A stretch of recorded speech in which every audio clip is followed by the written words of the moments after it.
네, 지금부터 종합토론을 진행하도록 하겠습니다. 네, 안녕하십니까. 오늘 종합토론을 맡은 연구협력과장 조희영입니다. 앞서 네 분의 발표자분들께서 다양하고 좋은 말씀 많이 주셨는데요. 이와 관련해서 좀 더 깊이 있는 논의를 나누고자 합니다.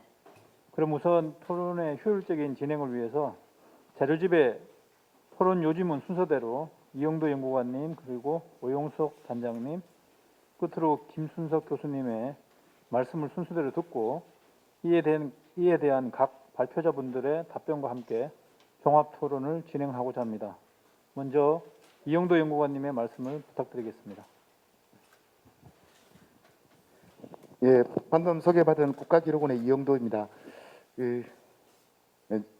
제가 어제 또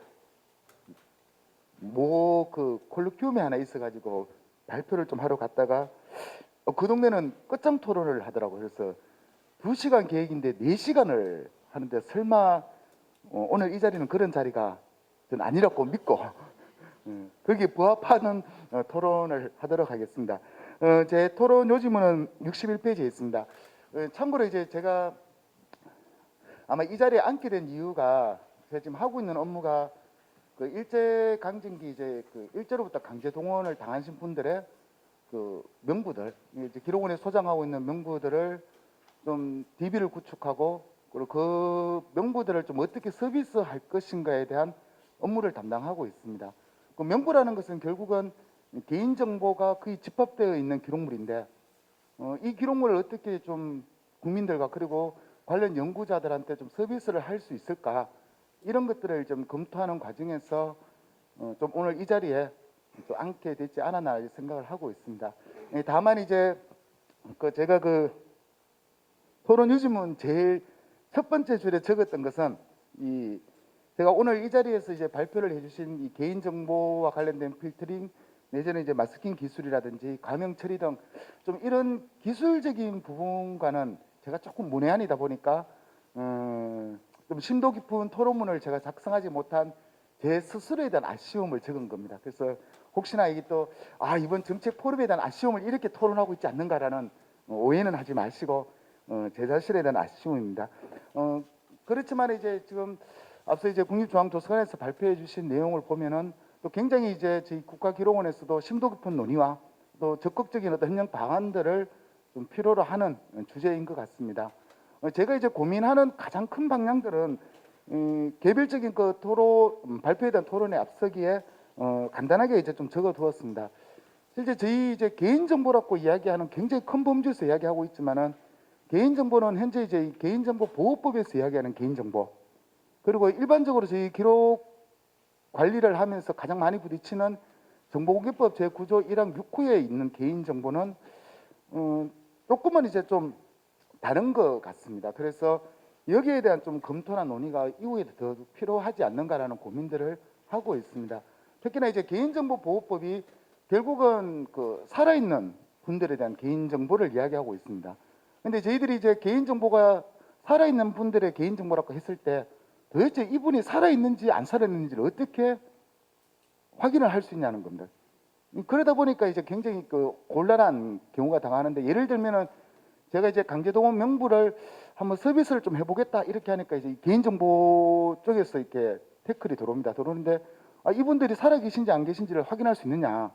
물론 이제 이분들의 평균 출생 연도는 거의 제가 확인이 가능하지만은 뭐 지금으로 보면 거의 한 100세에 가까우신 분들인데 이분들이 살아있느냐라고 물어보거나 내지는 돌아가셨다면 그걸 확인할 수 있느냐고 한다면 굉장히 제가 이제 곤란한 위치에 당할 때가 굉장히 많았습니다. 그래서 도대체 이런 것에 대해서 과연 그 증명을 할 수 있는 그런 것들이 어떻게 좀 법적으로 좀 강제가 돼야 될지, 내지는 개인정보라고 이야기하더라도 개인정보보호법은 다양한 개인정보를 언급하고 있습니다. 흔히 말하는 이제 개인을 식별할 수 있는 정보도 있고, 그리고 민감정보라고 해서 개인의 어떤 사상이나 신념 내지는 건강정보라든지 유전정보라든지 이런 다양한 어떤 민감정보가 있을 수도 있고, 또는 이제 고유하게 식별할 수 있는 정보도 있습니다. 그래서 좀 이렇게 개인정보라는 큰 범주 안에서 민감정보, 식별정보 이런 것들을 어떻게 좀 범주화시키고 여기에 대한 처리 방법이 과연 이런 게 똑같이 되는 건지 아니면 다르게 할 수 있는지 이런 큰 고민도 하고 있습니다. 그럼에도 불구하고 정보공개법에서는 개인정보를 보호해야 된다라는 취지에서 비공개 대상 정보로 간주하지만은 외외적으로 또 이렇게 공개 가능한 개인정보를 언급할 때도 있습니다. 그러면 이 공개 가능한 개인정보를 어떤 범주에서 어떻게 기술적으로 해결할 수 있는지 이런 여러 가지 이제 고민들이 들었는데 이제 이런 고민들을 이 자리에서 다 해결은 할 수 없을 것 같지만은 좀 계속적으로 좀 논의와 검토가 되었으면 좋겠다는 생각에 좀 서두에서 적어두었습니다. 나머지는 이제 주제별로 좀 궁금한 점 위주로 좀 토론을 하도록 하겠습니다. 첫 번째 이제 좀 발표를 해주신 이제 개인정보 필터링과 마스킹 기술에 대해서인데 뭐 일부러 이제 발표 과정에서 좀 이해가 된 부분도 많습니다. 그런데 이 발표문 8페이지에 보면은 그 기능 중에 원본 파일을 삭제할 수 있다 이런 이야기가 있는데 이제 기록물법상에서는 원본을 삭제한다는 말만 나오도 이제 갑자기 자다가도 벌떡 일어나는 경우가 있어요. 그래서 이게 어떤 의미인지 이걸 좀 궁금한 부분이 있고요. 그다음 두 번째는 이제 실제 이 개인정보보호법에서 이제 개인정보가 포함되는 파일은 암호화를 시키도록 이제 지침이 내려와 있습니다. 그러면 이제 그 암호화된 파일도 이런 어떤 기술들을 적용할 수 있는지 이런 고민과 속도에 대해서는 또 발표에서 이미 설명을 해주셔서 좀 생략하도록 하겠습니다. 물론 이제 최종적인 고민은 그렇게 해서 필터링된 개인정보 중에서 법적으로든 내지는 다른 목적으로든 이렇게 좀 공개가 가능한 개인정보를 결국은 이건 수작업으로만 해야 되는 것이 아닌가라는 이게 좀 아쉬움 플러스 내지로 또 다른 방법이 있는지 이제 이런 고민들을 첫 번째 발표에서 좀 토론으로 정리를 좀 해봤습니다.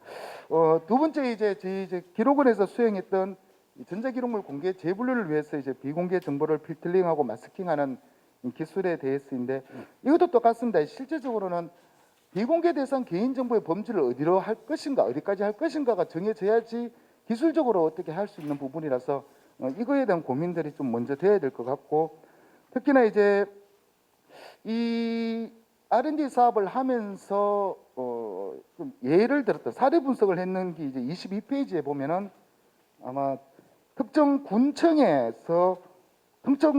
있는 그 RMS에 그 기록관리 시스템에다가 이제 이 필터링을 할 수 있는 프로그램을 해서 도출되는 결과를 가지고 결론적으로는 이제 공개 기록물에 대해서도 비공개 정보를 필터링을 할 수 있는 대책 마련이 필요하다라는 그런 좀 결론들을 조금 도출하고 있는데 제가 굉장히 좀 이해가 좀 안 되었습니다. 뭐 이렇게 물론 여기에 이제 96만 개의 기록물인지 96만 건의 기록물인지에 대한 것도 제가 조금 헷갈렸지만은 그 중에서 주민번호나 내지는 이메일이 이렇게 많이 나왔던 것에 대해서는 뭐 발표에서도 이야기했듯이 아마 이게 그 공공기록이다 보니까 공적으로 접수를 했던 시행을 했던 그런 공문서에 포함되어 있는 아마 그 공개 가능한 이메일 주소가 다 필터링이 되어서 굉장히 66%에 가까운 어떤 개인정보가 필터링이 되지 않았는가라는 그런 좀 생각이 좀 들었습니다. 그리고 특히나 이제 그 개인정보가 포함되어 있는 것들이 이제 대부분이 공개 기록물에 포함되어 있다라고 이렇게 해서 80여 %가 공개 기록물에서 개인정보가 필터링이 되었다라고 하는데 굉장히 이제 제가 놀랬던 통계치입니다.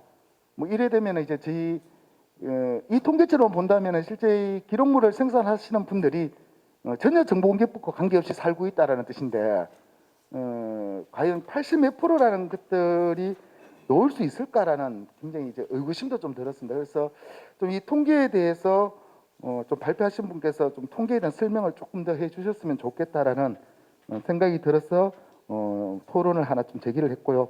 그다음 세 번째는 이제 개인정보 외에도 이제 그 국가안전보장과 관련된 이호와 관련된 비공개 대상 정보에 대해서도 이번에 학습 분석을 좀 시도를 하셨는데 여기에 대해서도 과연 좀 2호를 선택했는 왜냐하면 이제 우리가 비공개 대상 정보가 1호부터 8호까지 있는데 2호를 좀 선택했는 이유에 대해서도 조금 설명을 해주셨으면 좋겠습니다.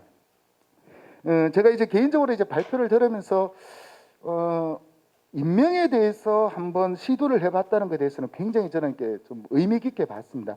뭐 실제 그 임명에 대해서 비공개 정보를 필터링하고 마스킹을 하는 거는 이미 이제 법원에서 굉장히 많은 시도들을 해왔습니다. 몇 년 전부터 해왔고 특히나 이제 판결문에서 인명 정보를 마스킹하고 좀 제공할 수 있는 것들을 하기 위해서 끊임없이 도전을 하고 있지만은 그 완벽한 어떤 것들을 만들어내지 못하고 있는.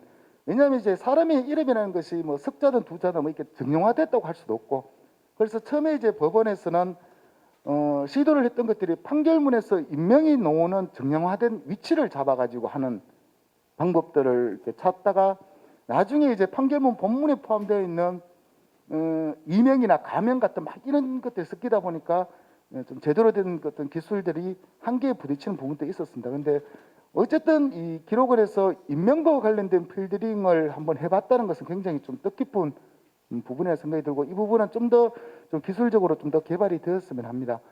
다만 이제 마지막 발표에서 보면은 이제 결국 마스킹과 관련해서는 좀 이렇게 좀 설계 단계에서 끝인 것 같은데, 제가 이 필드링을 할 때 보니까 결국은 야르들을 거의 뭔가 원문을 텍스트 파일로 변환을 했어. 이제 PDF나 원 파일을 이제 텍스트 파일로 변환을 해서 필드링을 해서 거의 뭐 100%에 가까운 것들을 이제 검출을 하고 있는데, 과연 마스킹을 할 때는 그럼 어디다가 하려고 했는 건지 이것도 좀 조금 의문이 되어서 좀 토론의 마지막에 네 번째로 좀 적어 두었습니다.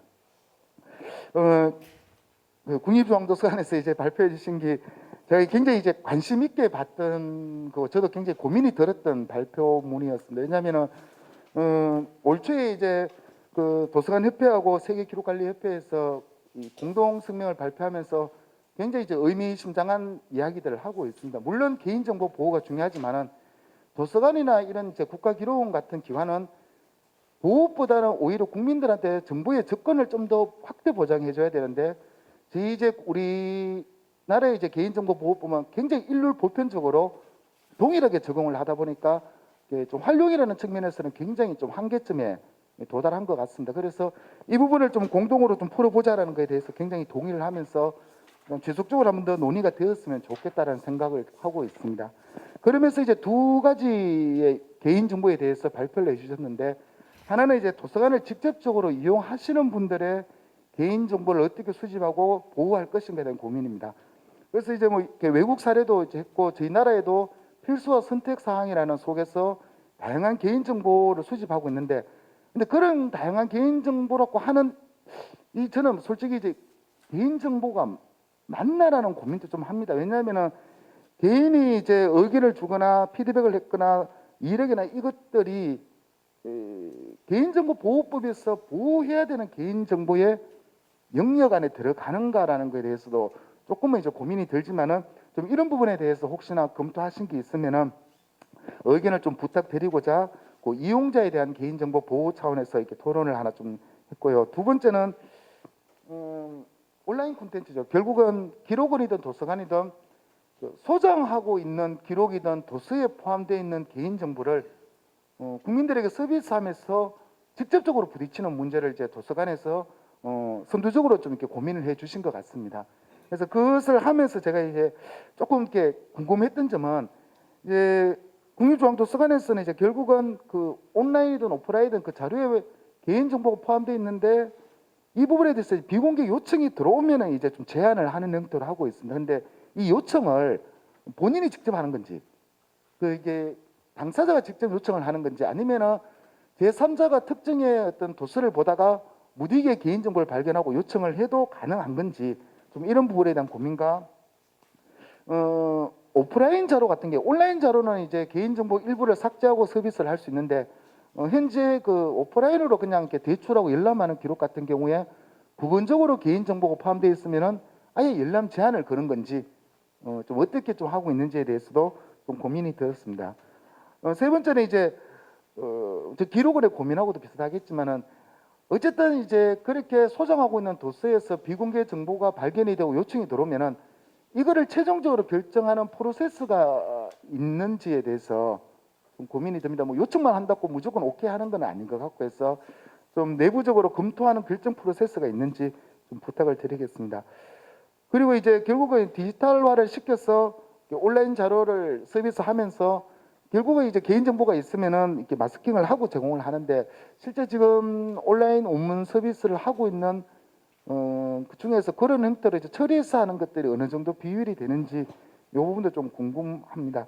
그리고 이제 여기에서도 제가 좀 고민이 들었습니다. 이게 개인정보라는 단어를 굉장히 많이 쓰지만 결국은 보호해야 되는 개인정보의 범주가 어디까지인가인데 그 국립중앙도서관 사례에서 보면은 이제 개인의 이력서 같은 경우에는 거의 대부분을 그 세부 주소 외에는 다 공개를 하면서 이제 하는 걸 마스킹을 해가지고 하는 걸로 그렇게 지금 발표문에 되어 있습니다.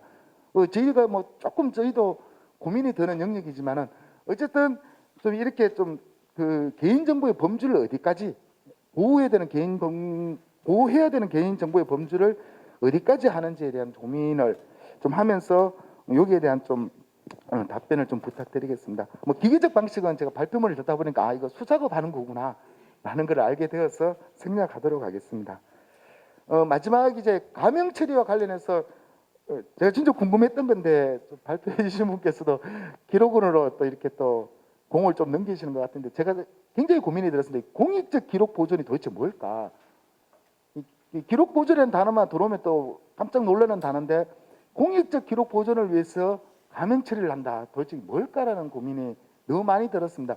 물론 그 처리 지침에서 자세히 읽어보면은 아마 저희 공공기록물법에서 이야기하는 기록 보존과는 조금 의미가 다른 것 같습니다. 지금 발표문 52페이지에 이제 그 처리 지침에서 조금 언급을 하고 있는데요. 공공의 이익을 위하여 지속적으로 일람할 가치가 있는 정보를 끝나고 그것을 기록하여 보존하는 것이다라고 되어 있는데 굉장히 이제 의미심장하면서도 해석의 여지가 충분히 있는 것 같아서 요거는 같이 한번 검토를 좀 고민을 했으면 좋겠고 특히나 이제 가명 처리를 할 수 있는 그 목적이 크게는 이제 통계나 과학 공익적 기록 보존인데 법에서 제일 무서운 게 등이지 않습니까? 제가 이제 한때 이제 법제 업무도 했지만은 법 해석에서 가장 어려운 건 등입니다. 그래서 등이라는 단어만 놓으면은 무한대로 또 해석이 가능한데 이 등에 가지고 있는 그렇다면 이 목적 외에도 추가로 더 할 수 있는 여지들이 있는지 이런 부분에 대한 의견도 좀 부탁드리겠습니다. 가명정보, 임명정보는 발표문에서 충분히 좀 이해를 했습니다. 다만 이제 익명정보는 뭐 법에서 정확하게 익명정보라고 하지는 않았지만은 어쨌든 개인정보보호법이 개정되면서 비슷한 정의를 하고 있어서 좀 이해를 했는데 혹시나 더 또 추가 설명이 있으시면은 좀 해주시면 고맙겠습니다. 그다음에 이제 가명 처리를 결국 하게 되는데 제가 이제 그 토론문에 넣었지만 조금 궁금했던 것 중에 하나가 가명 처리를 하는 방식 중에 하나가 보면은 하나는 삭제를 하는 거고 하나는 대체를 하는 거였습니다. 그 지금 발표문에 55페이지에 그 내용이 잠깐 나와 있습니다. 그래서 뭐 집어는 삭제를 하고 이름이나 주민등록번호 내지 연락처를 이제 결국은 그 대체 형태로 했는데 그러면 삭제하는 것과 대체하는 것의 어떤 기준은 따로 있는 건지 어떤 정보는 그냥 삭제해버리고 어떤 정보는 대체하는 건지 그래서 그 기준이 있는지에 대해서 좀 의견을 듣고 싶고요. 특히나 이제 이 개인정보의 범주가 굉장히 넓지 않습니까? 민감 정보도 있고 고유 식별 정보도 있고 그거를 이제 개인정보보호법에서는 별도로 다 처리를 제한하도록 법 조항이 만들어져 있는데 여기에서 이야기하는 가명 정보의 처리 범주가 이 모든 것을 포괄하는지 이 부분도 좀 궁금해서 토론을 했습니다. 전문기관 사례가 있으면은 뭐 이야기를 해주시면 좋은데 이제 지금 시작 단계라서 아직 없으면은 근데 다만 이제 이 전문기관은 뭐 공공기관이나 법인 단체 일반 기업까지 다 할 수 있는지 뭐 이런 부분에 대해서는 조금 설명을 부탁드리도록 하겠습니다. 예, 이상입니다. 예, 긴 토론 내용 감사합니다. 저도 이게 처음부터 듣다가 맨 처음에 질문하신 거가 기억이 안 나서 그래서 안 그래도 서두에 말씀하신 것처럼 어제 뭐 끝장 토론을 하셔서 그런가라는 생각도 들렸는데 그래서 저도 들으면서 진행 방식을 토론의 구체성을 좀 높이기 위해서 진행 방식을 좀 바꾸려고 합니다.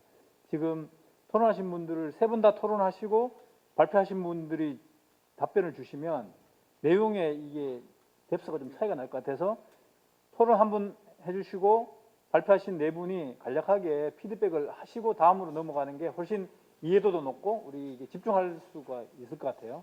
그래서 그러면 바로 토론하신 우리 이영도 팀장님이 질문해 주신 주제 1, 2, 3, 4에 대해서 간략하게 우리 오늘 발표해 주신 분들이 순서대로 조금 답변을 좀 해주시면 감사하겠습니다. 먼저 우리 키스티의 임종석 박사님께서 먼저 좀 네, 답변을 좀 주시죠. 네. 첫 번째 질문이 원본 파일 삭제 기능의 의미는 했는데 페이지 8페이지에 보시면 그 예제 설명에서 보시면은 파일 삭제, 원본 파일 삭제라고 하는 옵션이 있는데 이 부분에 대한 질문으로 이해를 하고 있습니다. 아까 보셨는지 모르겠지만 저기 동영상으로도 잠깐 보여드렸고 제가 이제 설명도 잠깐 드렸는데요. 이 부분은 이제 역사 기록물하고는 문맥이 완전히 좀 다른 것 같고요. 단순히 저희가 그 해당 문서에서 원본 파일을 유지할 수도 있고 또는 삭제할 수도 있다라고 하는 단순한 옵셔널한 선택적인 기능이고요. 그러면 왜 이 원본을 삭제해야 되는가 또는 삭제하는 이유가 있느냐 이런 기능이 필요한가에 대한 부분은 저희 기술적으로는 그런 선택할 수 있는 기능을 제시하는 거고 공공기관이나 개인의 경우에 어떤 지침이나 법률로서 개인정보를 폐기하게끔 되어 있는 경우들도 있기 때문에 원본에 있는 개인정보를 완전히 처리하거나 삭제한 이후에 마스킹된 자료만 사용을 하고 개인정보가 있는 원본 파일을 삭제할 수도 있는 그런 상황을 고려해서 기능을 제공한다라고 이해를 해주시면 좋겠습니다. 두 번째, 개인정보 포함된 암호화된 파일도 가능한지라고 하는 부분은 DRM이나 또는 이 암호화 목적 자체가 개인정보를 유출하지 않으려고 하는 의도의 어떤 기술이기 때문에 개인정보 암호화된 파일을 저희가 처리하지는 않고요. 그런 개인정보가 해제된 이후에 해제된 그런 문서 파일을 대상으로 처리가 가능하다는 말씀을 드리겠습니다. 그리고 비공개 개인정보와 공개 가능한 개인정보가 혼합되어 있는 전자문서에서 공개 가능한 개인정보는 어떻게 하는지라고 말씀을 하셨는데요. 이 부분도 공개 가능하다, 가능하지 않다라고 하는 판단은 그 사용자가 선택해서 그 판단하는 부분이기 때문에 검출된 내용을 보시고 마스킹을 할 건지 또는 하지 않을 건지 어떤 범위까지 할 것인지를 선택할 수 있는 그런 단순한 기능을 제공하는 부분으로 보셔야 될 것 같고 이 부분에 대한 거는 말씀하셨다시피 수작업으로 보시면서 검토를 하신 이후에 결정을 하시면 될 것 같습니다. 네, 이상 답변입니다. 예, 그럼 이어서 우리 김진아 네. 전문가님, 예. 네, 저의 글에 대해서 굉장히 저보다 더 자세하게 질의를 많이 해주셔서 일단 감사합니다. 네. 첫 번째 물어주신 비공개 정보, 개인정보 범주는 어디까지라고 생각하시는지 물으셨는데 이거는 뭐 또 하나의 연구 과제가 되지 않을까 싶어서 제가 뭐 어떤 단답형으로 말씀드리긴 힘들고요. 굉장히 이게 비공개냐, 부분 공개냐, 혹은 이게 비공개 정보 대상이냐라고 판단하는 것은 굉장히 여러 가지가 조합되는 부분입니다. 그래서 이 부분에 대해서 저도 고민한 바가 있는데, 그래서 일단 요거에 대한 기준을 만들기 위해서 이제 기존에 있던 기준서를 분석을 해서 기준서에서 정의하고 있었던 비공개 정보 대상이 무엇인지, 그리고 그 비공개 정보 대상을 가지고 있는 기록물들이 철이 어떤 것인지를 분석을 했던 거고요. 그러한 결과가 21페이지에 표로 정리가 되어 있어서 일단은 객관적으로 지금까지 진행되어 왔던 그 업무의 결과를 기준으로 진행을 했다고 좀 이해를 해주시면 좋을 것 같습니다. 두 번째는 기록관 시스템을 사용하고 있는 기관의 개인정보 필터링 사례에 대한 질문을 좀 여러 가지 주셨는데요. 일단 요거에 대한 제한사항을 먼저 말씀드리면 이제 저희가 소장하고 있는 기관의 기록물이 아니라 타 기관에서 사용했던 결과값만 부탁을 드려서 받았던 겁니다. 그래서 질의를 주신 것들을 모두를 확인을 하려면 사실 이 결과값과 그 기관이 소장하고 있는 기록물을 좀 다 매칭을 좀 해봐야 되는데 그런 상황은 좀 불가능하고 그래서 저희가 좀 파악하고 추측할 수 있는 것들만 답변을 드리면 물음을 주신 게 일단은 이메일 주소가 굉장히 많다라고 좀 적어주신 부분도 저도 굉장히 공감을 갑니다. 왜 이메일 주소가 많을까라고 말씀드렸지만 아까 추측하건대 이제 어떤 제외가 되지 않고 개인정보법 그 제1호 구조 1항 6호에 있는 개인정보 예외사항에 공무와 관련된 공무원들의 정보는 공개가 가능하다고 되어 있지만 그렇지 않고 모두 다 비공개 정보를 인식한 문서에 본문에 있는 걸 인식하지 않았나 이렇게 생각을 하고요. 공개 기록물에서도 그래서 왜 이렇게 88.8%나 검출이 되었나라고 깜짝 놀라는데 실제로 이제 결과값을 보면은 이메일이 그런 식으로 공개 기록물임에도 불구하고 아마 본문상에 있는 공무원의 이메일이 많이 검출되지 않았나라고 일단 생각을 합니다. 그래서 저희 연구에서도 이런 것들이 어쨌든 검출되지 않도록 제외할 수 있는 사항을 많이 좀 장치를 좀 마련해놨습니다. 이 안에 보고서에는 다 담지는 못했지만은 말씀드린 그런 상황이 제외될 수 있게끔 저희는 좀 적용을 했다라는 거를 이해해 주시면 좋을 것 같고요. 그리고 갑자기 왜 개인정보가 아닌 2호가 추가됐느냐라고 이제 좋은 질문을 주셨는데요. 이제 원래 연구의 중심은 개인정보를 위주로 올해 진행을 하려고 했었습니다. 근데 이제 연구를 진행하는 과정에 여러분들 좀 의견을 주셨고요. 또 이제 여러 가지 좀 현안이 있었습니다. 그래서 1호부터 8호까지 중에서 일단은 약간 좀 더 민감하게 생각할 수 있는 제2호에 대한 사항도 한번 추가적으로 해보자라는 의견을 주셔가지고 2호에 대한 부분도 저희가 좀 내용을 분석을 해서 단어 사전에 집어넣은 케이스입니다. 그리고 마지막으로 질문 주신 게 마스킹은 그럼 어느 파일에 합니까? 라고 질문 주셨는데 굉장히 예리한 질문을 주셨습니다. 저희 그 진행을 어쨌든 한 거는 최종적으로는 원문 파일, 그러니까 뭐 한글이나 MS 오피스나 등 여러 가지 파일을 대상으로 진행을 했지만 결론적으로 말씀드린 마스킹은 PDF만 가능합니다. 현재 기술로는.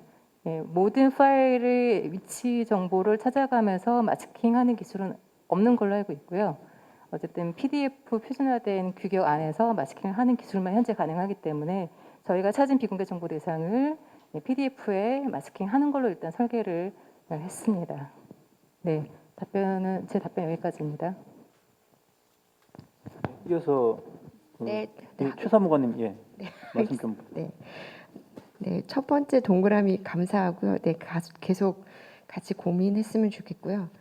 첫 번째 수집 3.1에 수집하는 개인정보 이 부분은 제가 이제 어떤 개인정보에 대해서 이 정의가 뭐냐라고 접근했다기보다 이제 저희 도서관에서 어쨌건 수집하고 있는 개인정보에 대해서 이제 그걸 가지고 저희가 말씀드렸기 때문에 사실 저희도 결국 개인정보가 결국은 개인에게 동의를 받는 정보 정도라고 좀 생각을 해주셨으면 좋겠고요. 네, 그래서 필수랑 그 어떻게 보면 선택을 구분하는 게 아닐까. 그래서 필수는 정말 그 개인 정보이고, 때문에 이 개인에 관한 정보, 민감 정보일 수도 있는 것들은 이제 수집을 통해, 그러니까 그 선택을 통해서 저희가 수집을 하고 있는 걸로 알고 있습니다. 더 궁금하신 게 있으면 제가 이제 관련 부서에다 다시 한번 물어보도록 하겠습니다. 3.2 부분에 있어서는 당사자 요청도 가능하고 제3자 요청도 가능하다고 하는데 제가 그 담당 부서한테 물어보니까 제3자가 요청하는 경우는 거의 없고요. 당사자나 또는 해당 출판사가 요청하는 경우에 검색 및 열람 제한이 들어왔다고 지금까지 사례는 그랬다고 했고요. 오프라인 자료는 개인정보가 포함되면 아예 열람 제한을 시킵니다. 저희가 만약에 거기에 뭐 종이를 붙이거나 뭔가를 붙일 경우에 이용자분들이 그걸 다시 가져가서 띄일 수도 있고 파손될 위험도 있기 때문에 저희는 아예 보이지 않게 아예 검색조차도 안 되게 처리를 하고 있고요. 개인정보 비공개 요청을 하면 저희가 최종적으로 위원회 같은 걸 열지는 않고 이제 법적으로 명시가 되어 있기 때문에 저희가 또 규정도 내부적으로 마련되어 있어서 그 규정에 따라서 담당자랑 관련 과에서 확인을 하고 하면 이제 또 다른 부서들이 이제 업무를 나눠 가지고 이를테면 걔를 뭐 보존한다든지 또는 뭔가 위원회가 있는 건 아니지만 그래도 내부 규정은 가지고 있습니다.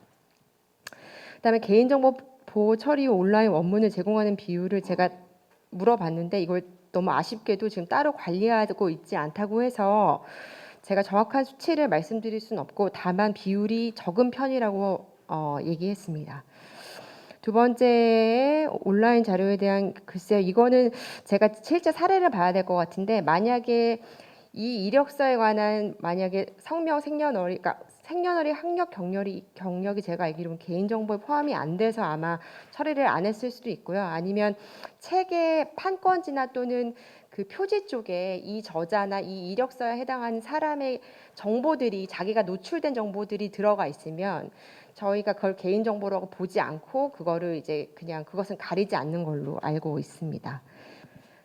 근데 이건 조금 더 알아봐야 될 것 같은데요. 사실 근데 저희가 이제 이번에 제가 이 발표 준비를 하면서 좀 반성도 많이 했던 게 저희 도서관에서 이런 개인정보 보호의 뭐 웹사이트나 이런 부분에서는 좀 정책이 마련되어 있었지만 이런 정보 제공의 측면에서는 좀 관리가 미흡했던 것 같아서요. 제가 한번 담당 부서에 물어보고 네, 한번 좀 정확하게 말씀을 드리도록 하겠습니다. 토론자분께 메일을 드리도록 하겠습니다. 끝으로 그 박윤식 팀장님이 요 주제 4번에 대한 질의 4개와 더불어서 그 맨 처음에 그 이영도 팀장님이 이야기하신 혹시 그 인터넷진흥원이 개인정보보호위원회가 지금 새롭게 출범하면서 개인정보 보호 관련 제도와 정책을 좀 구체화시키고 확대해 나가는 분위기인데 이 두 번째 그 개인정보와 정보공개법의 비공개 대상 정보 6호에 대한 논의 같은 부분에 대한 것을 큰 틀에서 좀 진행하고 있는 것이 있는지 있다면 조금 설명해 주시고 없으면 그냥 말씀 안 해주셔도 되는데 그거까지 포함해서 있으시면은 조금 말씀 주시면 고맙겠습니다. 네, 일단 그 먼저 여쭤보신 거 먼저 말씀을 드리겠습니다. 일단 공익적 기록 보존의 구체적 의미와 사례는 아직 없습니다. 네, 저희가 일단은 이제 여러 가지 아까 뭐 잠깐 뭐 도서관의 이용 실태를 저희가 분석하기 위해서 가명 처리해서 결합해서 사용할 수 있다라는 말씀드렸는데 정말 예시고 실제로 저희가 아직도 실제 결합은 결합 전문기관을 통해서 해야 되는데 아직 결합 전문기관 지정된 곳이 없어서 아직 그렇게는 못 하고 있고요. 대신에 이제 저희가 일단 이렇게 새로운 제도가 생겼기 때문에 이제 일단은 어떤 시범적인 사례 또는 선도 사례로서 여러 가지 연구를 진행하고 있습니다. 예를 들어 사회보장 정보에 대해서 일종의 사회보장의 사각지대를 찾는 부분에 대한 연구를 사회보장위원회에서 하고 있는데 거기에 대한 연구를 저희가 이제 함께 어떤 식으로 결합을 해서 처리할 수 있는지에 대한 연구를 좀 하고 있고요. 그리고 뭐 여러 가지 저희가 이제 준비를 하고 있는 부분이 있는데 일단 그건 이제 마지막 4번에서 결합 전문기관 사례, 그러니까 결합 사례에 대해서 말씀을 좀 드릴 때 같이 말씀드리겠습니다. 일단 현재로서는 공익적 기록 보존에 대해서는 저희가 정의도 내려두고 여러 가지 이제 그런 이제 준비는 되어 있는데 사실은 저희가 아직 여기에 대한 이제 실제 어떤 그 시범이 되는 사례 또는 함께 할 수 있는 그런 거에 대한 준비가 아직 안 돼 있어서 오늘 이 자리가 중요한 자리가 일종의 이제 그 서로와의 관계를 이제 시작해 나가는 관계에서 좋은 의미가 될 수 있을 것 같다라는 생각을 하게 되었고요. 실제로 아직 구체적인 의미 또는 사례는 아직은 없습니다. 그리고 이제 등의 의미를 문의하셨는데요.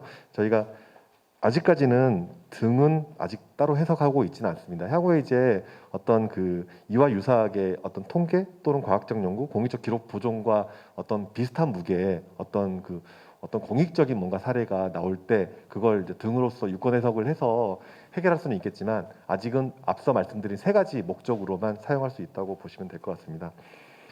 이제 이번 질문에서 이제 가명 정보와 익명 정보의 가장 큰 차이점은 앞서 설명드렸지만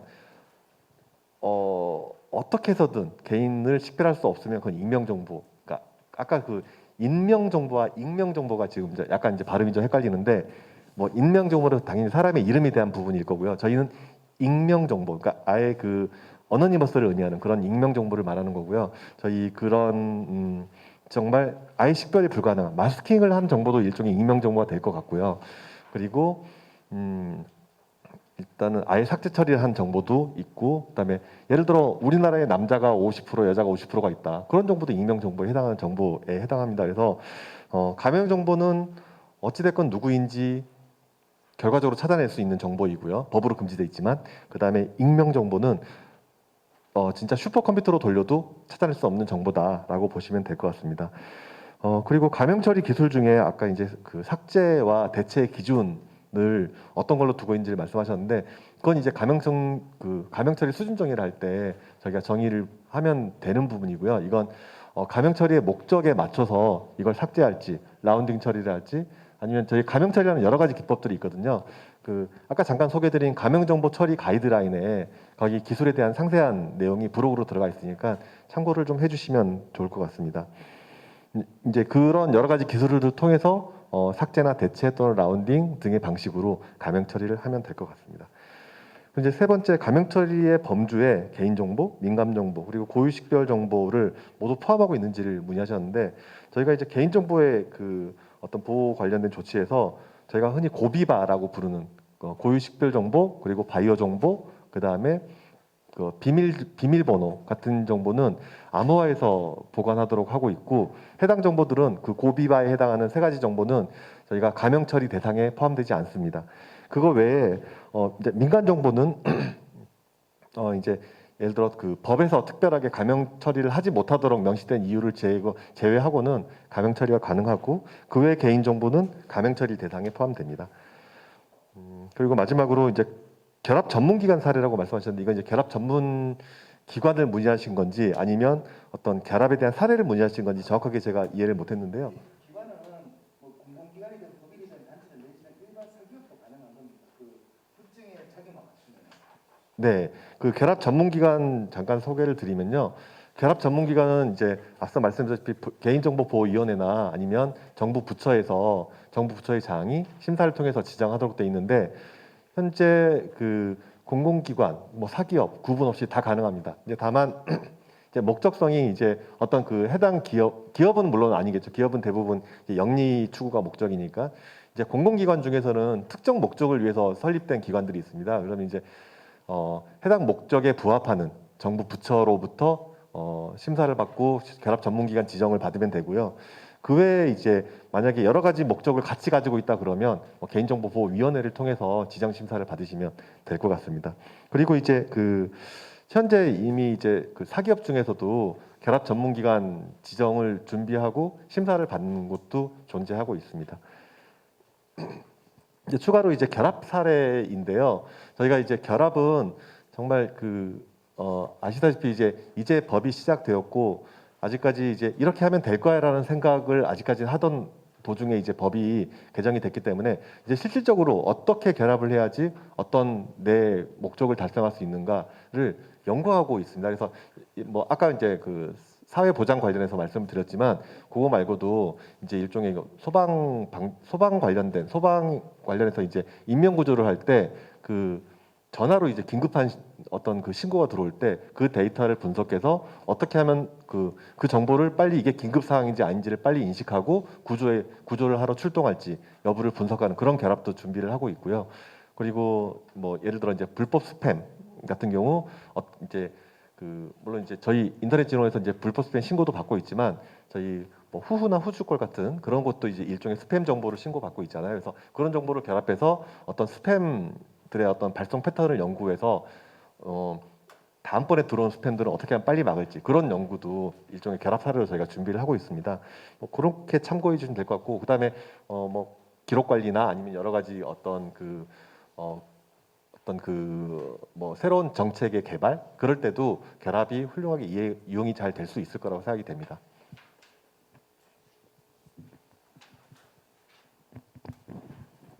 제가 조금 부연 설명을 좀 드리겠습니다. 그게 61페이지에 그 넷째 줄에 개인정보보호법의 개인정보와 정보공개법의 비공개 대상 정보에 대한 그 개인정보에 대한 이게 어떤 차이가 있냐라고 주셨는데요. 개인정보보호법은 일반법이고요. 그 다음에 이제 정보공개법은 특별법이죠. 그러니까 무슨 소리냐면 별개란 얘기고요. 우선순위는 이 정보공개법이 우선순위입니다. 그러니까 그 정보를 공개하는 데 있어서 필요한 개인정보에 대한 부분은 이 정보공개법을 참고하시면 되겠고요. 그 이외의 일반적인 사항들에 대해서는 이제 일반법이 적용이 된다고 보시면 되겠습니다. 그 다음에 이제 63페이지에 이 주제 4에서 2번 가명정보와 익명정보의 가장 큰 차이점을 말씀해 주셨는데 그 개인정보보호법 58조의 2를 보시면 됩니다. 이게 개인정보보호법 58조의 2가 익명정보를 정의한 것입니다. 그래서 거기에 뭐라고 되어 있냐면 그 시간, 비용, 그다음에 기술 또 합리적인 노력을 들여도 더 이상 개인을 식별할 수 없으면 익명정보로 봅니다. 그러니까 무슨 말이냐면 어떠한 기술을 쓰든 어떠한 무한한 시간을 주든 어떠한 돈을 쓰든 그 사람을 더 이상 식별할 수 없으면 그건 익명정보로 봅니다. 근데 가명정보는 개인정보입니다. 다만 세 가지 목적이죠. 과학적 연구, 공익적 기록 보존, 통계 작성 이걸 위해서 이제 개인정보를 쓸 수 있도록 그 특례로 허용한 것일 뿐 가명정보 또한 개인정보입니다. 무슨 소리냐면 시간, 비용, 기술을 조금만 들여도 언제든 식별이 가능한 정보란 얘기입니다. 왜냐하면 민감 정보들이 거의 대부분 살아 있습니다. 그 자체로 식별만 못할 뿐이지. 그렇기 때문에 개인 정보로서 거의 주의할 필요가 있다라고 말씀드리고요. 민감 정보가 살아 있다는 뜻은 그 밑에 3번의 대답과 좀 맥락이 같은데요. 여기 보시면은 이제 개인 정보, 민감 정보, 고유 식별 정보 이런 이제 얘기가 있는데요. 당연히 고유 식별 정보 주민등록번호는 당연히 삭제가 원칙입니다. 왜냐하면 그 자체만 보더라도 누구인지를 바로 알아볼 수 있기 때문에 당연히 삭제를 하는 것이고요. 다만 가명 처리를 할 때 민감 정보는 가명 처리의 대상이 될 수가 있습니다. 그러니까 처리를 해서 활용할 수 있다는 뜻입니다. 어떤 목적, 세 가지 목적으로만 활용이 가능하다는 뜻입니다. 그래서 대체를 하거나 아니면 이 자체만으로도 식별할 수 없으면 그대로 써도 됩니다. 건강정보 예를 들면요. 그 몸무게나 혈압 같은 정보가 있습니다. 근데 그거는 또 심전도 정보가 있는데 잴 때마다 몸무게가 바뀌는 사람도 있고요. 잴 때마다 혈압도 달라지고 잴 때마다 심전도가 바뀝니다. 그래서 건강정보이긴 하지만 그거를 민감 정보죠. 그거를 그대로 처리합니다. 뭐 뭉개거나 하지 않습니다. 가명 정보인 경우에는 그걸 그대로 처리한다는 거죠. 추가적인 처리를 하지 않습니다. 그렇게 이해를 하시면 될 것 같습니다. 그래서 아까 마지막으로 삭제 대체라고 하셨는데 그냥 그 삭제는 쉽죠, 그죠? 그냥 삭제해버리면 되는 건데 대체 같은 경우에는 범위가 다양합니다. 예를 들어서 상황에 따라 좀 다른데 내 생일이 1950년 9월 16일 생이다라고 했을 때 제일 단계가 있습니다. 그 대체라는 것도 이게 삭제도 마찬가지고요. 삭제 같은 경우 1950년 9월 16일이면 제일 쉬운 삭제는 1 단위를 지우는 겁니다. 1950년 9월. 그 다음 더 강도를 높이면 1950년. 또 거기서 강도를 높이면 1950년대생 이런 식으로 갑니다. 그렇게 상황에 따라서 식별 가능성이 높으냐 낮으냐는 위험도에 따라서 처리하도록 가이드라인에서 제시를 하고 있습니다. 내가 가명 처리해서 외부에 제공할 경우 아니면 내가 내부적으로만 쓸 경우는 위험도가 다르기 때문에 추가 처리를 더 해줘야 됩니다. 외부에 제공할 때는요. 그래서 환경적인 위험도를 검토한 다음에 얼마나 더 강도를 높일 것인지는 그때그때 환경에 따라 다르기 때문에 일괄적으로 어느 정도 처리해야 돼라고 적용을 할 수는 없습니다.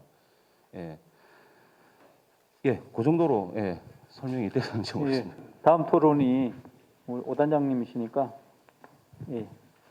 토론 시작하기 앞서 김석 교수님께서 개인정보보호법과 정보공개법에 대해서 말씀 주셨는데요. 개인정보보호법 아마 3조일 겁니다. 적용 범위에 다른 타법에서 개인정보에 대해서 특별히 정하지 않는 경우 개인정보보호법을 따른다라는 것 때문에 일반법과 특별법의 지위가 부여됐고요.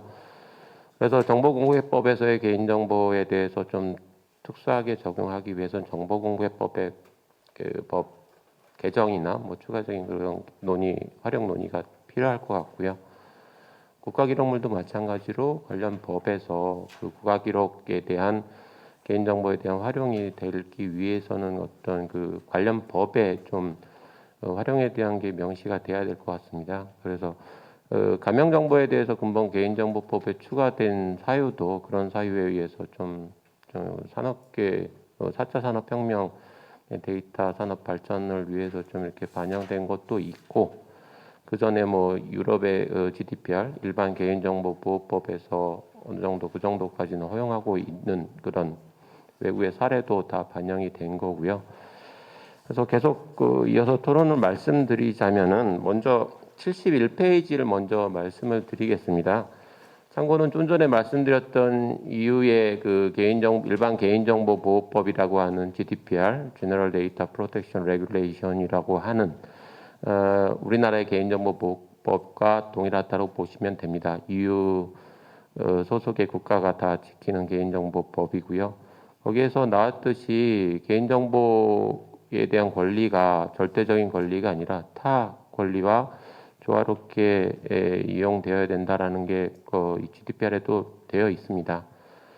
우리나라도 마찬가지고요. 개인정보에 대해서는 헌법재판소에서 개인정보 자기결정권을 판시하면서 개인정보에 대한 권리가 정보주체라고 하죠. 개인이 갖고 있는 그런 개인정보에 대한 권리가 헌법상의 어떤 권리로서 작용을 하고 있고요. 물론 그 국가기록물에서 갖고 있는 일정의 어떤 알 권리와 거의 동등한 수준의 그런 권리입니다.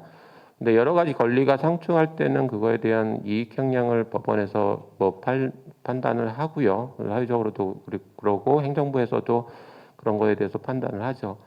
예를 들어서 말씀드리자면은 자녀들 있으신 분들은 어린이집 있죠. 어린이집에 최근에 어린이들이 학대를 받으면서 어린이집에 CCTV 설치가 의무화가 되었습니다. 그런데 그거는 어린이들을 위해서, 어린이의 권리를 위해서 도입이 됐지만 그에 반해 유치원 교사의 그런 사생활은 좀 침해하는 경향이 있거든요. 거기에서 그 법이 통과된 것은 어린이의 권리가 보다 우선시된다. 이익 형량이 그쪽이 더 우선시된다라는 거를 사회적으로 합의가 됐기 때문에 그런 게 통과가 된 거고요. 그래서 요 GDPR에서도 마찬가지로 다시 한번 말씀드리자면은 국가기록물에서 개인정보를 어떤 일정 부분 활용하기 위해서는 그 관련 법상에서 우리 법체계에서 법치국가이기 때문에 법상에서 좀 명시가 돼야 될 필요성이 있다라는 걸 먼저 서두에 말씀드리면서 시작하도록 하겠습니다. 첫 번째 디지털 문서의 개인정보 필터링 및 마스킹 기술 관련돼서요. 이렇게 앞서 발제하신 분께서 제가 쓴 거에 대해서 일단 말씀드렸는데 개인정보법이 일단 2월에 개정이 돼가지고 개인정보에 대한 정의가 좀 수정이 됐습니다. 앞서 여러 분께서 말씀드렸고요. 그리고 가명정보가 추가됐고 익명정보에 대한 58조 2항이 신설이 됐고요. 익명정보는 잠깐 말씀드리자면 앞서 이렇게 토론하셨던 분께서 비주얼 처리, 아니면 마스킹 처리 이런 걸 말씀하셨는데 그런 테크닉이 가명 정보에 쓰이는 거냐, 익명 정보에 쓰이는 거냐 이런 게 구분이 정확히는 없습니다. 예를 들어서 저희가 오용석입니다. 오땡땡이면 과연 이게 가명 정보 처리한 거냐, 익명 정보냐? 이게 김석 교수님께서 말씀하셨던 위험도 문서, 환경까지 같이 고려를 해야 됩니다. 오용석이 아니라 성이 우리나라에 몇 명 없는 사람의 그 성만 남기고 이름을 마스킹 처리했으면 그게 개인정보가 아닐까요? 한 명이 있는 성도 있습니다. 그거는 그러니까 문맥과 그런 처리 환경을 같이 고려를 해야 된다는 겁니다. 그리고 개인정보에 대한 판단도 마찬가지로 아까 말씀드렸던 기술적인 거 그런 것들의 노력을 같이 봐야 된다는 거고요. 그렇게 말씀드리고 68페이지 좀 질문을 좀 드리겠습니다. 개인정보를 검출하기 위해서 주민번호나 대표적인 교육식별 정보 같은 거, 카드 번호 같은 것들은 정규식 또는 정규 표현식, 레귤러 익스프레션이라고 하죠. 그런 정규식으로 표현될 수 있는 패턴에 대해서는 자동 검출이 거의 100%는 아니더라도 말씀하셨던 대로 주민번호 형식을 띈 어떤 숫자들도 있거든요.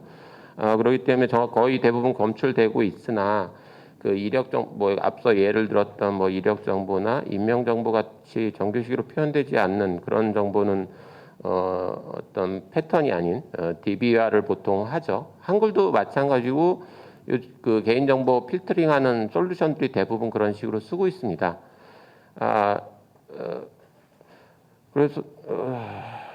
그래서 이 키스티에서 이런 그 개인정보 처리 기술 현황에 대해서 말씀하신 거에 대해서는 대부분 이게 정규식으로 표현 가능한 그런 개인정보에 대한 검출 및 삭제, 뭐 대체하는 그런 거에 대해서 말씀을 주셨는데요. 자연어 처리가 많이 뭐 이전서부터 몇십 년, 한 20, 30년 전부터 계속 연구는 되고 있습니다. 앞서 말씀드렸던 그 토론자께서도 연구는 되고 있는데 법원에서도 현재 진행형으로 연구를 하고 있는데 계속 연구가 필요한 분야긴 하고요. 반드시 필요한 부분이고 하고 키스티에서 그 관련된 연구 계획이 있는지 좀 궁금하고요.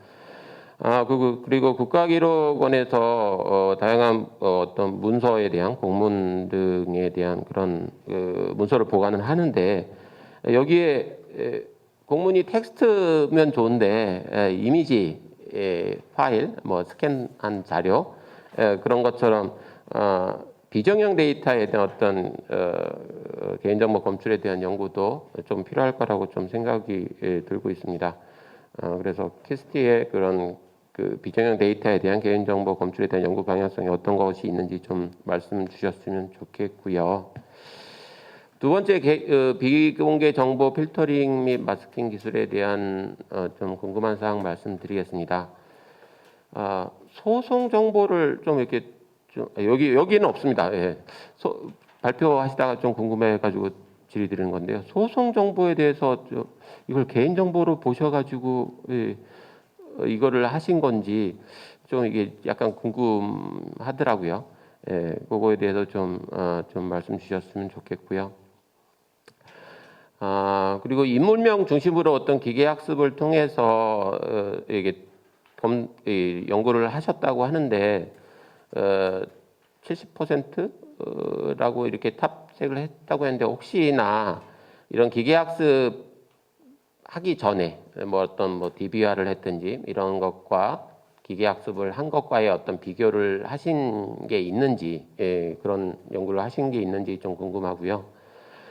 이 연구의 어떤 타당성, 효과성을 보기 위해서는 그게 좀 필요하지 않을까 좀 생각이 들고요. 이 커버트 모델을 말씀하셔서 저도 찾아봤습니다. 기터브가 있더라고요. 관련된 거기에는 여기 그림에 나와 있는 것처럼 인명에 대해서 퍼스널해갖고 PER로 이렇게 나와 있더라고요. 거기에는 정확도가 93에서 94%로 나와 있는데 국가기록원 데이터는 이 동일한 커버트 모델을 썼는데 70%로 이렇게 나온 거에 대해서 왜 그런지 한번 분석을 해보신 게 있는지 좀 이렇게 좀 궁금합니다. 학습 알고리즘은 거의 동일할 것 같고요. 물론 그 학습 알고리즘을 튜닝하거나 뭐 입력 데이터 자체가 틀리기 때문에 이런 결과가 나올 수도 있을 것 같은데요. 뭐 좀 궁금해서 좀 질문을 드립니다. 그리고 그 정보공개법의 제9조 1항 6호에 있는 예외 처리사항 개인정보에 대해서 그렇지만 그 9조 1항 6호에 있는 예외 처리에 대해서는 이게 예외 처리에 해당이 되는지 안 되는지에 대해서 진짜 뭐 의사결정을 수동으로 했는지 안 했는지도 일단 궁금하고 했었다고 하면은 예외 처리를 하셨다고 하면은 그거에 대해서 자동화 처리를 했는지 이런 게 좀 자동화 룰이 있는지 좀 궁금합니다. 그다음 70페이지 순서를 제가 좀 바꿨는데요. 먼저 4번을 말씀드리겠습니다. 국립중앙도서관의 그 온라인 서비스와 개인정보 보호에 대해서 말씀 주셨는데요. 여기 발표 자료 PPT에는 없었는데 약간 이게 오해하신 게 있나 해서 좀 참고 삼아 적었습니다. 개인정보 침해 요인 평가는 그 개인정보보호법에서 그 법령에 대한 재개정 사항에 대해서 개인정보 침해 요인이 있는지 개인정보보호위원회에서 보는 절차고요. 그리고 뭐 법 개정이 아닌 다른 거에 대해서는 그 동법 개인정보보호법 제18조 제2항 제5에 그 개인정보를 목적 외의 용도로 이용하거나 이를 제3자에게 제공하지 아니하면 다른 법률에서 정하는 소관 업무, 공공기관이죠. 요거는 공공기관만 해당됩니다. 소관 업무를 수행할 수 없는 경우로서 보호위원회의 심의 의결을 거친 경우로 좀 판단을 해야 되지 않을까 좀 해서 좀 적어봤고요. 그리고 좋으신 말씀이 개인정보 처리 방침에서 아까 미국이었나요? 네. 도서관의 특수성을 좀 반영해야 되지 않냐. 저희도 좀 고려하는 사항이 요즘에 개인정보에 대한 감수성에 대해서 좀 고민을 하고 있습니다. 그래서 요번 저희가 개인정보 내정보 지킴이라는 캠페인도 하는데요. N번방 사건도 있잖아요. 어린이의 개인정보에 대한 중요성에 대해서 좀 하고 있는데 특히 어린이 정보, 저도 뭐 아이를 키우는 부모 입장에서 어린이 도서관이라고 하면 어떤 어린이의 특수성을 고려를 해서 개인정보 처리 방침이라든가 그 해당 어린이 도서관이 어린이의 개인정보를 어떻게 처리하는지, 물론 분리를 해야죠. 어린이 도서관이라고 해서 아이들만 사용을 하는 건 아니기 때문에 아이용과 부모용으로 이렇게 특수성을 반영을 해서 하는 것도 좀 좋을 것 같아서 예, 말씀을 주셔가지고 좀 부가적으로 좀 코멘트를 드립니다. 그리고 그 개인정보 가명 처리 정책 동향에 대해서 좀 궁금한 사항에 대해서 여쭤봅니다. 그리고 여기서 말씀 주셨나요? 아까 도서관 쪽에서 이 발표 자료 하다가 말씀 주셨는데 좀 여기에는 자료가 없는 사항인데 그 발표 자료 보다가 좀 궁금한 사항이었고, 개인화 서비스를 하신다고 했잖아요. 근데 도서관에서는 그 책도 일반인이 접하기에 책도 있지만 제가 도서관 가보면 이렇게 뭐 DVD도 있고 이렇게 같이 관람을 하잖아요. 책도 뭐 빌린 이력이 남는데 이런 거를 개인화를 서비스를 하게 되면은 책도 어느 정도 어떤 책이 있는지 모르겠습니다. 그 뭐 흔히 뭐 예전에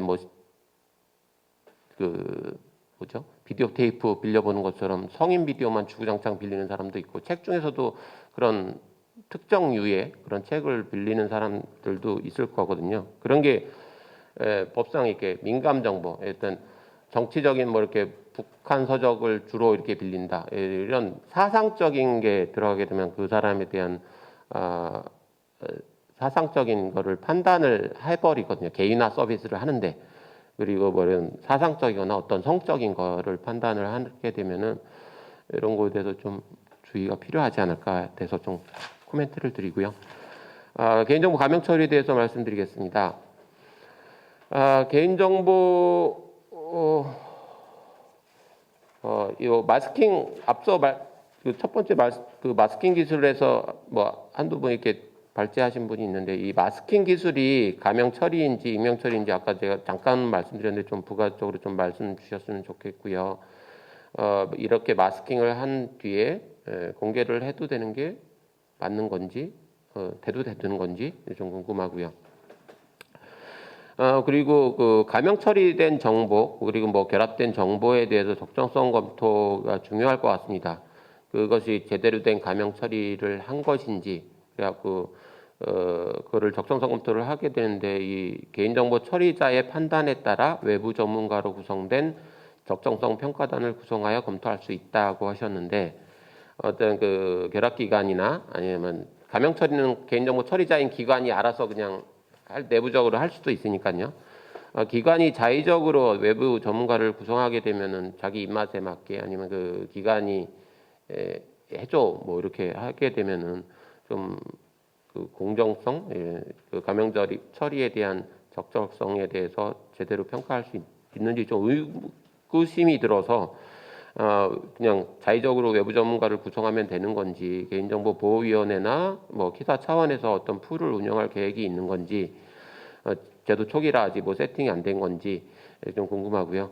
그리고 정형 데이터에 대한 적성성 검증은 할 수 있는 도구들이 여러 가지가 있습니다. 뭐 기존에 뭐 DB 분석 도구도 있을 거고 여러 가지 도구들이 있는데, 보고서, 국가기록원 같은 경우 이런 비정형 데이터들이 많잖아요. 그런 보고서와 같은 어떤 텍스트 데이터나 이미지 같은 비정형 데이터에 대한 그 가명, 익명 처리에 대한 적성성을 검증하는 그런 도구나 기준 등이 있는지 궁금합니다. 네, 이상입니다. 네, 그 토론 감사합니다. 그 오영숙 단장님이 그 주제별로 토론해주신 내용을 그 앞서 말씀해주신 것과 동일하게 키스티 국가기록원, 국립중앙도서관, 인터넷 진흥원 순서대로 간략하게 말씀을 해주십시오.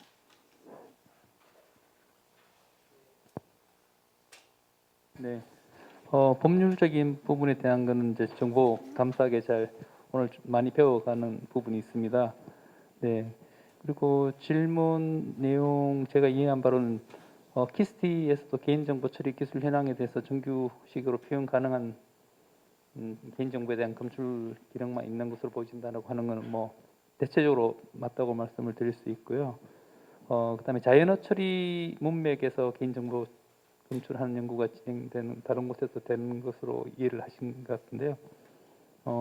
사실 저는 지금까지 보고서 원문을 주 대상으로 했을 때 성능이 좋아서 특별히 텍스트 환경에서 자연어 처리까지 해야 될 필요성을 아직까지는 좀 못 느꼈다고 할까요? 문제의식을 조금 못 느끼고 있고요. 다만 향후 연구 과제에서도 말씀드렸다시피 이미지 안에 포함되어 있는 그러니까 보고서가 텍스트라 하더라도 표나 그림 형식으로 표나 그림 안에 들어있는 개인정보가 상당히 많습니다. 그래서 실제 어떤 텍스트상에 있는 것보다도 한 1년치를 분석해 보니까 이미지 안에 들어있는 개인정보가 너무 많았고요. 그래서 그런 정보들을 처리해야 되는 게 저희들한테 좀 중요한 과제로 있어서 우리 김진아 주무관님께서도 그 발표하신 내용하고도 일부 이제 겹치는데 과학기술 그러니까 저희들이 기계학습 데이터를 구축하면서 이미지 형태로 되어 있는 정보들에 대한 패턴을 좀 조사를 하고 기계학습 데이터를 구축을 하고 그래서 이제 그 부분들을 물리적으로도 어떤 좌표를 인식하는 게 아주 어렵습니다. 주민등록 같이 이렇게 어떤 정형화된 이미지면은 비교적 쉽고 간단할 수 있는데 그 이미지의 형식이나 그 내용들이 상당히 다양하기 때문에 저희들도 딥러닝 학습 모델을 개발해서 적용해 볼 위해서 지금 연구 중에 있고요. 그런 정도로 말씀을 드리고 시험적으로 지금 자연어 처리와 관련된 부분들은 특수문자라든지 수식 어떤 문서가 디지털 변환 과정에 깨지는 부분들은 저희가 그런 또 내부적으로 또 작업을 또 진행하고 있는 부분들이 있습니다. 네, 이 정도로 답변을 마치겠습니다. 네, 그 질문 먼저 첫 번째 이제 텍스트에는 없지만 추가적으로 주신 질문이 소송 정보가 개인 정보에 해당되는지를 질의를 주셨는데요. 앞서 말씀드렸듯이 이제 국가기록원에서도 굉장히 판결문 관련된 정보와 기록물이 굉장히 많습니다. 근데 뭐 다른 문서에서 소송본 하나만 있다고 한다면 이게 이제 누구에 대한 소송이고 판결인지가 판단이 안 되기 때문에 개인정보로 처리가 안 될 수 있지만 판결문 안에서의 소송번호는 그 사람에 대한 이름과 소송번호와 제명과 판결문에 대한 내용들이 모두 다 들어가 있습니다. 그렇기 때문에 저희가 지금까지 뭐 공개지 분류를 하거나 열람 처리를 할 때 소송번호도 일단은 개인정보로 취급을 했고요. 워낙에 많다 보니까 저희가 좀 정규식 패턴으로 해가지고 추가된 부분이 있습니다.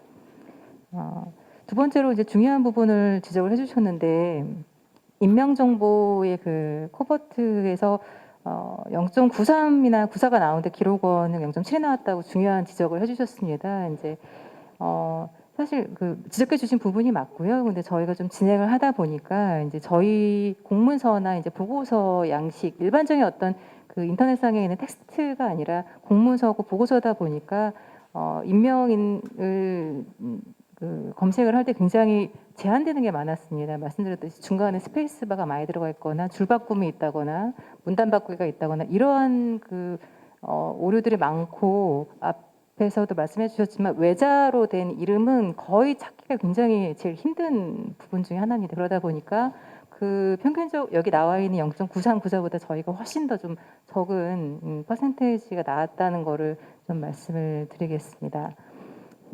그리고 마지막으로 예외 사항에 대해서 어떻게 수동으로 처리하는지를 물어보셨는데요. 일단 저희가 이제 정한 제외 사항은 그 문서 관리 카드 이제 기한문에 있는 공무원의 이름과 직급과 이메일과 주소, 전화번호가 제외가 되게끔 했는데요. 저희도 좀 고민을 많이 했는데 예를 들어서 이제 문서가 끝나고 나서 몇 달러 이하까지 의 문장 안에 있는 것들을 제외한다 뭐 이런 식으로 일단 제외 관련된 룰을 좀 만들어서 좀 알고리즘을 만든 부분이 있고요. 그렇게 일단 입력은 했지만 최종적으로는 수동으로 판단하는 걸로 지금은 구조가 되어 있습니다. 네, 답변 다 되었습니다. 네. 네, 말씀하신 대로 그 개인 동의를 받을 때 저희가 개인정보 처리 방침을 변경할 계획을 갖고 있고요. 개인정보 침해 요인 평가를 이제 얘기가 나왔던 거 약간 좀 이게 제가 작성하면서 좀 잘못 작성한 것 같은데, 만약에 이제 뭐 저희가 어떤 데이터를 모을지 모르겠지만 이를테면 한 번도 모으지 않은 데이터를 모으면 어떡하죠라고 제가 개인정보 담당 선생님한테 물어봤더니, 그런 경우에는 이제 이런 거를 해야 한다고 해서 제가 좀 이거를 오해가 있게 적은 것 같은데요. 일단 저희가 지금 계획은 개인정보 처리 방침을 변경해서 이런 이용자의 데이터를 좀 더 확대해서 모을 계획을 가지고 있고요. 그다음에 아까 말씀하셨듯이 그 개인화 서비스에서 저희도 좀 많이 고민하고 있는 부분입니다. 근데 저희가 이제 국감은 아니고 이번에 이제 국회에서도 질의를 받았는데, 이제 도서관에서 뭔가 이제 개인 데이터나 이용자 데이터를 활용해서 뭔가 서비스를 잘해볼 생각이, 추천 서비스 같은 걸 할 계획이 있느냐를 했을 때 저희가 이제 일단은 없다고 회신을 했었는데요. 네, 그래서 좀 사실 저희가 이제 개인화 서비스를 하긴 해야 되는데 그것을 이제 어느 수준까지 해야 되는지에 대해서 진짜 좀 되게 잘 지적을 해주신 것 같고요. 네, 다만 이제 저희가 좀 저희가 워낙 많은 자료를 갖고 있긴 하지만, 예를 들어서 뭐 저희가 이용 제한, 예를 들면 뭐 너무 뭐라고 말씀드려야 되죠? 이게 좀 이렇게 그런 사상적으로나 아니면은 뭐 그 그러니까 뭐 청소년 뭐 유해물이라고 해야 되나, 그런 것들은 저희가 지금은 전부 다 이용 제한을 시켜가지고 원래는 이용을 이제 못 하시게 되어 있습니다. 그래서 그런 부분은 막고 있지만, 사실 좀 이런 위험한 부분이 있기 때문에 저희가 이런 서비스를 계획할 때 염두해서 서비스를 기획하도록 하겠습니다.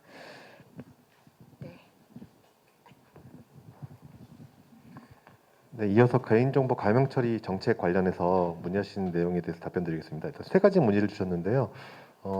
일단 마스킹 기술이 가명 처리인지 또는 익명 처리인지는 앞서 이제 또 답변을 같이 주셨어요. 그래서 뭐 마스킹을 한다는 것 자체가 이 자체가 이미 익명 처리다라고 볼 수는 없고, 상황에 따라서 이건 고려해야 되는 부분이고, 이제 실제로 이제 가명 처리할 때 이런 이제 어떤 마스킹만으로 과연 이게 어떤 개인을 식별할 수가 없는지에 대해서는 다시 한번 따져볼 필요가 있다고 생각됩니다.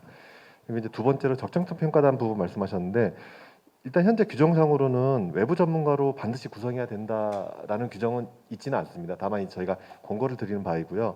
이제 최종적으로 이제 가명 처리된 결과물이 이제 사용이 될 때 어떤 개인이 식별되게 되면 그건 이제 가명 처리한 개인정보 처리자 쪽에서 문제가 되고 나중에 이제 거기다 책임을 져야 되기 때문에, 이제 거기에서 이제 그 자유로울 수 있으려면 충분히 이제 그 심사단을 잘 구성을 해서 운영하는 게 맞다고 보고요. 그다음에 이제 가급적이면 이제 자체적으로 진행을 하시지만 이제 문제가 될 수 있는 소지가 이제 예상되면 이제 저희가 아직까지 외부 전문가 풀을 따로 운영하고 있지는 않습니다. 특히 이제 저희가 가명정보 제도가 시작된 지가 얼마 되지 않았기 때문에 또 전문가 또한 많지 않은 것도 사실입니다. 그래서 저희가 물론 이제 요청하시면 저희가 가지고 있는 작은 풀이지만 저희가 지원해드릴 용의는 있고요. 그런 부분은 저희 한국인터넷진흥원이나 아니면 개인정보보호위원회로 문의를 좀 해주시기 바랍니다.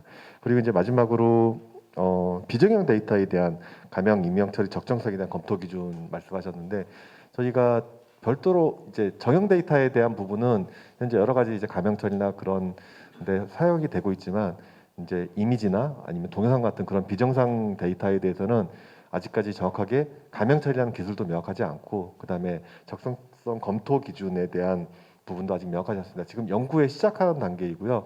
지금 저희가 이제 R&D를 통해서 어떤 그 가명 처리하는 기술이나 아니면 적정성 평가를 하는 그런 기술들 연구 중에 있으니까 향후에 저희가 이제 기술이 어느 정도 완성이 되면 그 공개를 저희가 하겠습니다. 감사합니다. 네, 감사합니다. 그럼 끝으로 그 김순석 교수님의 마지막 토론이 있겠습니다. 먼저 첫 번째 그쪽 질문인데요. 이 키스트 쪽 질문입니다. 뭐 첫째, 둘째, 셋째, 넷째 되어 있는데 첫째는 해소가 된 것 같고요. 그 둘째에 있어서 그 개인정보 민감도와 수준을 어떻게 분류하고 계신지, 그다음에 그 셋째라고 되어 있는데 마스킹 외에 혹시 쓰고 있는 기술이 있으신지, 끝으로 아까 이제 박윤식 팀장님께서 말씀하셨는데 가명 처리를 통한 혹시 이 활용에 대해서도 혹시 준비하고 계신 게 있으신지 그걸 좀 여쭤봤고요. 그다음에 두 번째 전자기록물 쪽 관련해서는 너무 잘 연구를 해주셨길래 제가 정부라면 돈을 더 후속 연구로 지원해 드리고 싶은 심정이었고요. 맨 끝으로 해가지고 혹시 후속 연구 진행 계획이 있으시면 좀 들어보고 싶습니다. 세 번째 국립중앙도서관인 경우에 이제 77페이지 첫째라고 되어 있는데요. 외국 도서관 사례가 좀 흥미가 있어서요. 미국 같은 경우 수집된 정보들은 개인을 식별하기 위한 용도로는 사용하지 않되 이용자 분석이나 웹사이트 개선을 위한 용도로 활용할 수 있다. 이게 혹시 우리나라에서도 하고 있는지, 그러면 아주 좋은 활용 사례가 될 것 같아서 여쭤봤고요. 영국의 경우 비개인화 및 익명 처리를 통해 이용자 데이터의 심층적 분석과 다른 정보의 결합이 가능하도록, 이 결합은 지금 인터넷진흥원에서 굉장히 좋아할 것 같습니다. 이게 만약에 우리나라에도 이런 사례가 있는지 좀 궁금했고요. 그 밑에 이제 둘째라고 돼 있는 거는 향후 혹시 어떤 솔루션 도입이나 뭐 이런 계획이 있으신지를 여쭤봤습니다. 끝으로는 안 해주셔도 될 것 같고요. 마지막 78페이지에는 또 이제 끝에 셋째 줄입니다. 개인정보보호법 개정 이후에 보호위원회를 비롯해서 향후 이제 공익적 기록 보전에 대한 이제 활용에 있어가지고 관련한 정책이나 행재정적인 지원 방향이 있으면 그걸 좀 여쭙고 싶습니다. 이상입니다.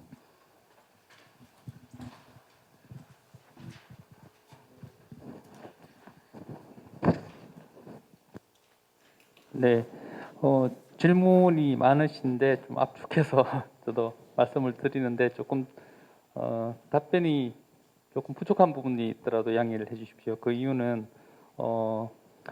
질문을 주시는 내용과 조금 이제 좀 저희들 상황이 다른 부분인 것 같아서요. 첫 번째가 아니라 이제 두 번째 부분인데 개인정보의 민감도와 수준 부분인데 아까도 말씀드렸듯이 저희들은 과학기술정보 특성상 민감 정보를 거의 고려를 하고 있지 않기 때문에 특별히 분류하거나 그런 게 없다라고 말씀을 드릴 수 있고요.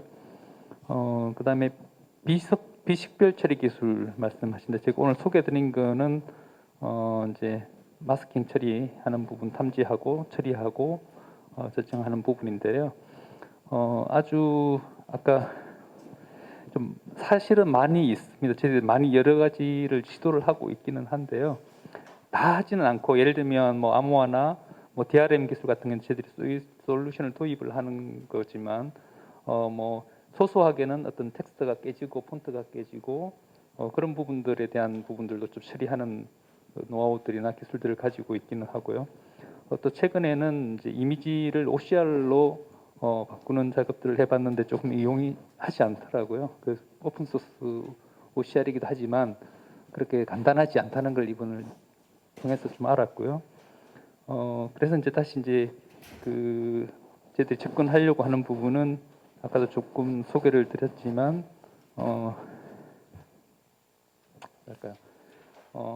과학기술 데이터 저희들이 이제 기계학습 데이터 방대한 기하학습용 데이터를 저희들이 구축하고 있다는 그런 장점이 있습니다. 논문만 보고서만 하더라도 안에 들어있는 표그림 한 330만 건에 대한 데이터를 구축하는 과정에서 데이터를 추출하고 또 학습을 시키고 그렇게 함으로써 어떤 이미지 안에 포함되어 있는 개인정보를 추출하고 마스킹하는 그런 가능성들을 지금 계속 보고 있고 뭐 조금 더 구체적으로 말씀드리자면 뭐 RCNN 모델이나 욜로 계열의 학습 모델을 가지고 좀 분석을 하고 있고 우리는 텍스트라고 이야기하지만 실제 이미지상에서는 텍스트도 이미지로 처리되기 때문에 그 좌표가 어디에 있느냐 물리적인 좌표 또는 논리적인 좌표 이런 부분들이 상당히 중요한 부분이어서 그런 부분에 대한 연구를 좀 진행을 하고 있다는 말씀드리고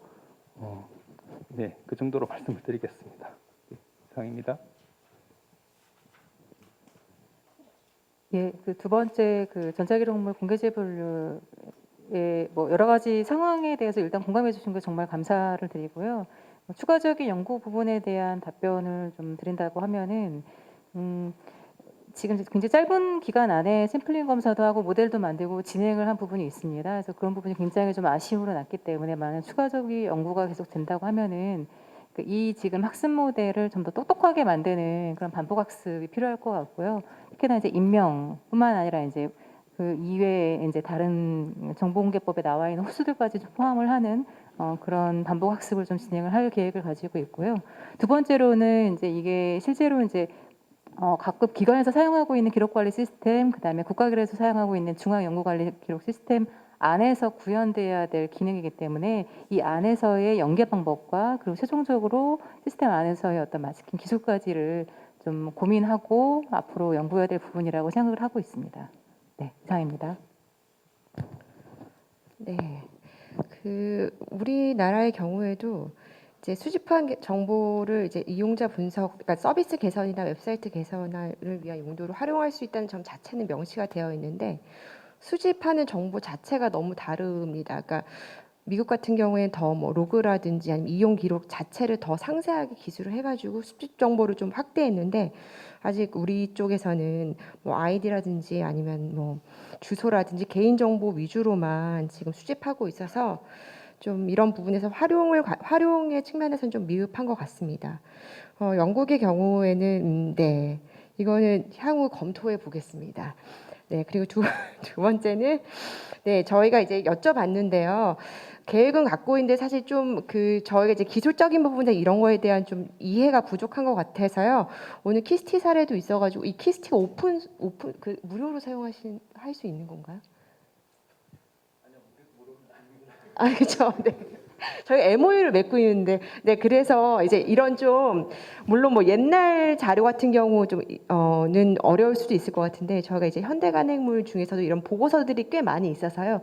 그런 부분에서는 한번 네 검토해 보도록 하겠습니다. 네, 감사합니다.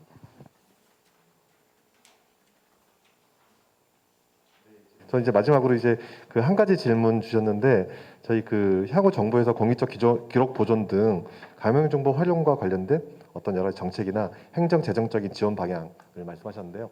특히 저희가 아까 말씀드렸다시피 공익적 기록 보존 부분은 저희도 많이 아직 연구된 바가 없습니다. 그래서 저희가 함께 논의를 하되 어떤 관련된 예산이나 그런 부분은 저희도 지금 나름 적극적인 지원을 받고 있어서 아마 이 부분을 함께 하시면 저희도 좀 도움을 드리고 또 도움도 받고 하면서 서로 발전하는 어떤 그 가명 처리 제도에 대해서 같이 발전할 수 있는 기회가 될 것 같습니다.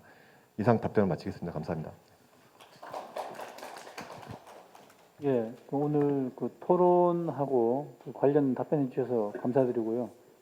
저도 오늘 진행하면서 느낀 게 오늘 이 자리가 이 서비스 분야에 하면서 이게 이제 개인정보와 관련해서 보호와 활용에 대한 이 균형점을 찾아야 되는데 그 부분에 대해서 이 유관부서 관련 기관의 분들하고 우리 오늘 같이 참석해 주신 분들 모두가 이 시점에는 반드시 공감하고 해결책을 찾아야 된다라는 중요성하고 필요성을 느끼는 계기가 된 것 같아서 굉장히 의미 있는 포럼이었고 시의적절했다라고 개인적으로는 좀 생각이 들고 아마 오신 분들도 그런 부분을 좀 다 조금씩은 느끼셨을 것 같습니다. 그럼 오늘 발표하고 토론 그리고 오랜 시간 동안 참석해 주신 모든 분들께 진심으로 감사드리고 박수를 부탁드립니다. 네, 끝까지 자리를 지켜주신 여러분 다시 한번 감사드리고 이상으로 제3차 기록관리 정책 포럼의 일정을 모두 마치도록 하겠습니다. 고맙습니다.